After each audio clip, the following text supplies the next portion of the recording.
তিস্তা পারে মানুষের ঢল। লালমনিরহাট থেকে পথে পথে বিভিন্ন কর্মসূচি, পানির ন্যায্য হিস্সা আদায় ও মহাপরিকল্পনা বাস্তবায়নের দাবি। বাড়িঘর তো বহুত ভাঙছে, এখন হাজার হাজার বাড়িঘরের কোনো হিসেব আছে? এই আন্দোলনের মাধ্যমে যেন তিস্তা মহাপরিকল্পনা বাস্তবায়ন হয়। এককালীন ভাতা ও সরকারি সুযোগ সুবিধা পাবেন। জুলাই অভ্যুত্থানে হতাহতরা। দেশ পুনর্গঠনে তরুণের এগিয়ে আসার আহ্বান। রাজধানীতে নতুন নিয়মে চলছে না বাস কাউন্টার, যত্রতত্র চলছে যাত্রী ওঠানামা, ভাড়া নেওয়া হচ্ছে আগের নিয়মেই। দিন কাউন্টার পাইছি 4-5 দিন আগে একবার, তারপরের দিন থেকে কাউন্টার নাই। কাউন্টার সিস্টেম যেভাবে করছিল এভাবে চালাইলে আঙ্গও ভালো, কিন্তু যাত্রীরা তো মানে না ভাই। নির্দিষ্ট কাউন্টার করছে, কিন্তু কাউন্টার কেউ মানতে চায় না। বাংলা একাডেমিতে দুদকের অভিযান, নিয়োগ দুর্নীতি ও স্বজন প্রীতির প্রমাণ। তদন্তের পর সাবেক মহাপরিচালক সহ জড়িতদের বিরুদ্ধে ব্যবস্থা।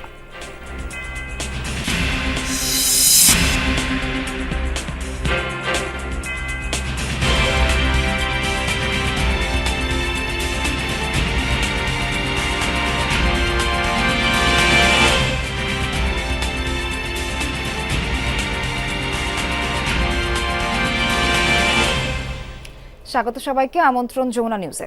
এতক্ষণ শিরোনাম দেখছিলেন, পুরো খবর নিয়ে সঙ্গে আছি নাবিলা সোহার।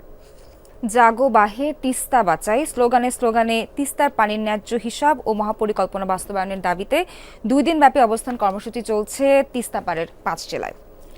দুপুরে কর্মসূচির উদ্বোধন করেন বিএনপির মহাসচিব মির্জা ফখরুল ইসলাম আলমগীর। তিস্তা অববাহিকার 11টি পয়েন্টে জড়ো হয়েছেন রাজনৈতিক নেতাকর্মীরা। নদী বাঁচানোর এই আন্দোলনে সামিল হয়েছেন স্থানীয় কৃষক, শ্রমিক সহ বিভিন্ন শ্রেণী পেশার মানুষ। রাত থেকে মিছিল নিয়ে এসব জামায়াতে স্থলে অবস্থান নিয়েছে অনেকে। তাদের দাবি বিচ্ছিন্নভাবে নয়, অন্তর্বর্তীকালীন সরকারের সময়ে শুরু হতে হবে তিস্তা মহাপরিকল্পনার কাজ। পাশাপাশি ভারতকে তিস্তার ন্যায্য হিস্সা চুক্তি বাস্তবায়ন করতে বাধ্য করতে হবে।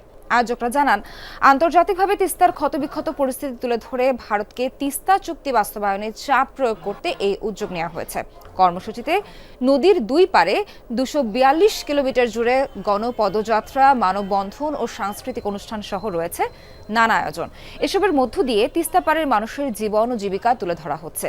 সমাপনী দিনে কাল ভার্চুয়ালি যুক্ত হয়ে বক্তৃতা দেওয়ার কথা রয়েছে বিএনপির ভারপ্রাপ্ত চেয়ারম্যান তারেক রহমানের।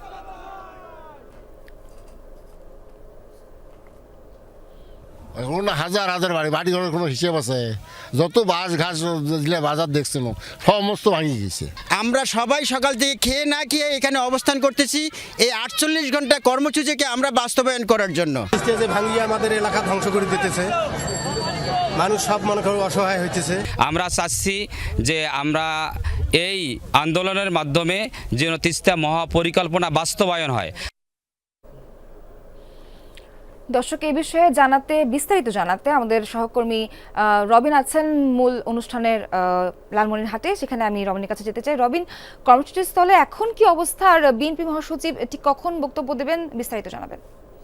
সমাবেশ চলছে, অর্থাৎ জনতার সমাবেশ। তিস্তা নদী রক্ষা আন্দোলনের 48 ঘন্টা লাগাতার কর্মসূচির অংশ হিসেবে যে উদ্বোধনী পর্ব, সেই সমাবেশে এই মুহূর্তে বক্তব্য দিচ্ছেন বিপ্লবী ওয়ার্কার্স পার্টির সাধারণ সম্পাদক সাইফুল হক। মঞ্চ রয়েছেন বিএনপি মহাসচিব মির্জা ফখরুল ইসলাম আলমগীর, যিনি এর আগে অর্থাৎ দুপুরে 1টা নাগাদই তিনি এই কর্মসূচি স্থলে এসেছেন। কর্মসূচি স্থলে এই অর্থে বলছি যে যেখানটায় সমাবেশ হচ্ছে, যেই চরে বা তিস্তার বুকে জেগে ওঠা যে চর, যেটি আসলে একসময় তিস্তা নদীই ছিল, তার ঠিক পাশেই একটি প্যান্ডেলে সেখানে সেমিনার হয়েছিল। সেই সেমিনারে যোগ দিয়েছিলেন, কিন্তু কোনো বক্তব্য দেননি তিনি।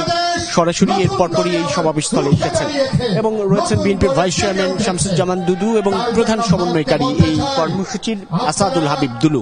সেই সঙ্গে এই অঞ্চলের, অর্থাৎ আমি যেখানটায় রয়েছি লালমনিরহাট প্রান্ত, তিস্তা সেতুর সেই লালমনিরহাট প্রান্তের এই অঞ্চলের যত মানুষ রয়েছেন, বিপুল সংখ্যক মানুষ আসলে প্রত্যেকে এসেছেন। শিক্ষার্থী, কৃষক, জেলে থেকে শুরু করে শ্রমজীবী, পেশাজীবী মানুষের এই দল থেকে তিস্তার পানির ন্যায্য হিস্সা নিশ্চিতের সেই দাবিটুকু আরো একবার উত্থাপন করছেন। তারা বলছেন তিস্তা মহাপরিকল্পনা বাস্তবায়ন করতেই হবে, তা না হলে এই অঞ্চলের মানুষের জীবনযাপন আরো বেশি দুর্বিষহ হয়ে উঠবে।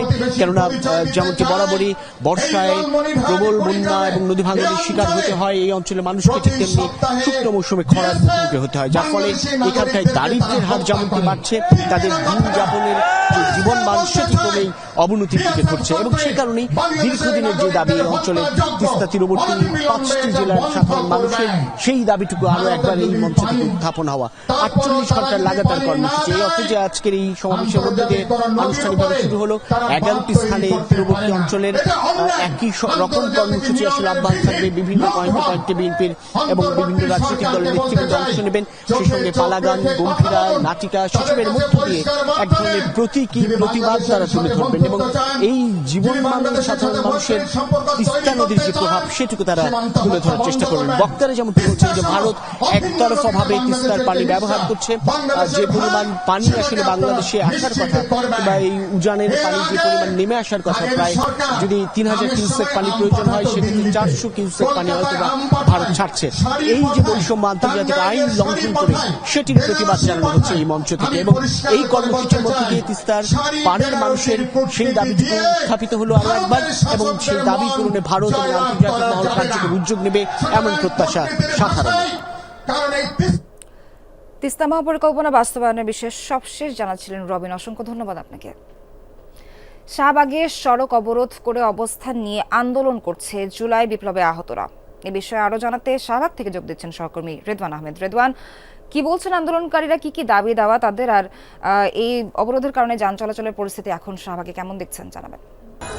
কিন্তু এই শাহবাগের এই মোড়ে বেশ কিছুক্ষণ ধরেই অবস্থান নিয়েছেন এবং তারা যেটি বলছেন যে আসলে তাদের চিকিৎসার ক্ষেত্রে বেশ কয়েকটি শ্রেণীতে তাদের বিভক্ত করা হয়েছে এবং সেই জন্যই মূলত তারা যেন আসলে সেই শ্রেণী বিভাজন থেকে সরে এসে যেন আসলে সুষ্ঠুভাবে যেন তারা এই চিকিৎসা সুবিধাটি পায় সেটি নিশ্চিত করার দাবিতে কিন্তু তারা এখানে একত্রিত হয়েছেন এবং তারা যেটি বলছেন যে তাদের এই শ্রেণীতে বিভক্ত করার কারণে 3টি শ্রেণীতে বিভক্ত করার কারণেই তাদের এই চিকিৎসা পেতে কিন্তু বেগ পেতে হচ্ছে। সেই জন্যই তারা তাদের বেশ কয়েকজন প্রতিনিধি দল কিন্তু এখানে অবস্থান নিয়েছেন। জানা গেছে যে বেলা 2টা থেকেই কিন্তু তারা এখানে অবস্থান করছেন। সেজন্য আসলে এই শাহবাগ মোড়ের যে আশপাশের যে সড়ক সবগুলোতেই কিন্তু আসলে তীব্র যানজটের সৃষ্টি হয়েছে, সেই সাথে জনদুর্ভোগ জনভোগান্তি কিন্তু চরমে পৌঁছেছে। আমরা দেখতে পাচ্ছি যে আশপাশের যে বেশ কয়েকটি হাসপাতাল সহ বিভিন্ন যারা আসলে এই কর্মব্যস্ত দিনে যারা কাজের তাগিদে বের হয়েছেন তারাও কিন্তু বেশ আসলে বেগ পেতে হয়েছে তাদের এবং এই শাহবাগ মোড় থেকে কারওয়ান বাজার পর্যন্ত কিন্তু এই যানজটের যে তীব্র যানজট সেটি কিন্তু ছাড়িয়ে গেছে। সেই সাথে আমরা দেখতে পাচ্ছি যে তারা এখানে যারা অবস্থান নিয়েছেন সেই শাহবাগ এই জুলাই আন্দোলনে আহতরা তাদেরকে কিন্তু আশ্বস্ত করার চেষ্টা করছে পুলিশ প্রশাসন থেকে শুরু করে অনেকেই এবং তারা যেটি বলছেন যে আসলে উপদেষ্টা মণ্ডলীর কেউ যদি আসলে তাদের সাথে যোগাযোগ না করে তারা কিন্তু এখান থেকে যাবেন না এবং যতক্ষণ পর্যন্ত এই শ্রেণী বিভাজন তুলে নেওয়া না হবে ততক্ষণ পর্যন্ত তারা এই সড়কে অবস্থান করবেন বলে আমরা জানতে পেরেছি। সোহাগ, রেদওয়ান, অসংখ্য ধন্যবাদ আপনাকে।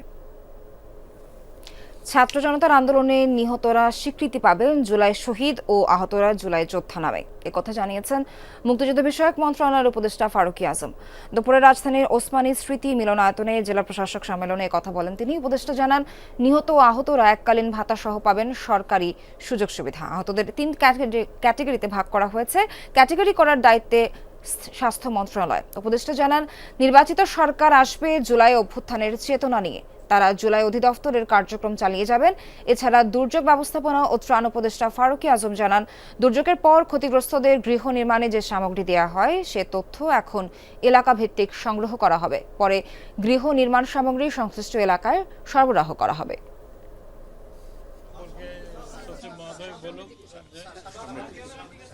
জুলাই অভ্যুত্থানে যারা শহীদ হয়েছেন তারা জুলাই শহীদ নামে খ্যাত হবেন এবং এই নিরিখে তারা সনদ পাবেন, পরিচয়পত্রও পাবেন তাদের পরিবারগুলো এবং জুলাই অভ্যুত্থানে যারা আহত হয়েছেন তারা জুলাই যোদ্ধা নামে খ্যাত হবেন এবং তারা এই নিরিখে পরিচয়পত্রও পাবেন এবং অন্যান্য যে সরকারি সুবিধাদি পাবেন, আজীবন চিকিৎসা সুবিধা পাবেন, তারপর তারা ভাতাও পাবেন।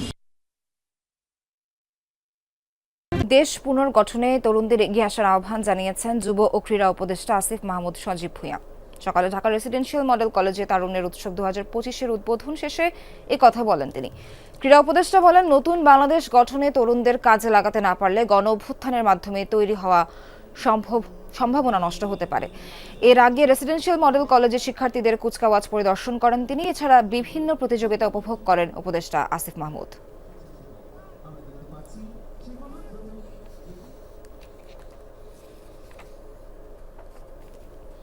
চালুর 12 দিনের মাথায় থুবড়ে পড়তে যাচ্ছে রাজধানীতে টিকিট ও কাউন্টার পদ্ধতির রঙিন সিটি বাস সার্ভিস। পুরনো ফিটনেসবিহীন বাসগুলোকে রঙিন করে নামানো হয়েছে রাস্তায়। কাউন্টার তো নেই, যত্রতত্র যাত্রী ওঠানামা চলছে সমান তালে। ভাড়া কাটা হচ্ছে বাসের ভেতরে। কেন মানানো যাচ্ছে না নতুন নিয়ম? সরেজমিন দেখে এসেছেন আখলাকুস সাফা।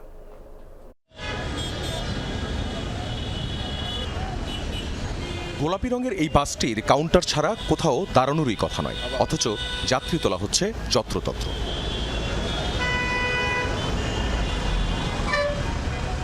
কথা ছিল রাজধানীতে সব বাস চলবে এক নিয়মে, 3টি রঙে। নির্দিষ্ট স্টপেজে যাত্রী উঠবে নামবে, নির্ধারিত ভাড়া নেওয়া হবে পজ মেশিনের টিকিটে। আর বাস্তবতা উল্টো। 20 গজের মধ্যে এই একটি বাস যাত্রী উঠালো 3 বার। নতুন বাজারে প্রায় 25 মিনিট অপেক্ষা করে একটি রঙিন বাস দেখা গেল। কোনো কাউন্টার নেই, আগের মতোই চলছে। একটু বাসটিতে উঠে জানার চেষ্টা করি।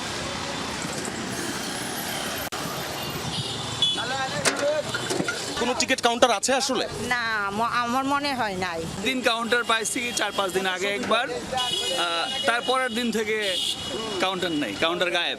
অবস্থাবাদীতে দেখে বোঝা যাইতেছে সে আগের মতোই, কোনো রকম রুলস রেগুলেশন নাই। যাত্রীদের এটা মানতে চায় না, মেইনটেনেন্সটা মানতে চায় না, অভ্যাস হয়নি। সুবিধার সাইডে যাত্রীরাই চলাচল করতে চায়, এটাই তো। তারা আমাদেরকে নির্দিষ্ট একটা বেতন করে দিব, এটাও আমাদেরকে জানা না। একদিন কাউন্টার চালাইছে, ওদিন আমরা গাড়ি চালাই, কোনো বেতনই পাই নাই, কোনো টাকাই দেয় না আমাদেরকে। ওনারা হয়তো ক্ষতিগ্রস্ত হচ্ছেন আর্থিকভাবে, সেজন্য ওনারা এটাকে সাপোর্ট দিচ্ছেন না, বাট ওটাই সিস্টেমেটিক। ওটা আসলে সবাই একটা সিস্টেমে চলে আসবে। তড়িঘড়ি করে রঙিন করা হয়েছে বাসের বাহিরটা, ভেতরে সেই লক্কর ঝক্কর অবস্থা, কেবল আইওয়াশ। ট্রাফিক নিয়ন্ত্রণে 2 বেলা 4 ঘন্টা করে রাস্তায় আছেন শিক্ষার্থীরা। তাদের অভিজ্ঞতাও তিক্ত। কোনো বাসের টিকিটিং নাই, যে বাস যে যার মতো আসতেছে, যাত্রী নিচ্ছে, যেখানে মন চায় দাঁড়াচ্ছে। কাউন্টার কেউ মানতে চায় না, তারা চায় যেখান থেকে দাঁড়াবে ওইখান থেকে হচ্ছে আপনার বাস উঠবে। কথা হয় ঢাকা সড়ক পরিবহন মালিক সমিতির সঙ্গে। মনে হলো হাঁপিয়ে উঠেছেন তারাও।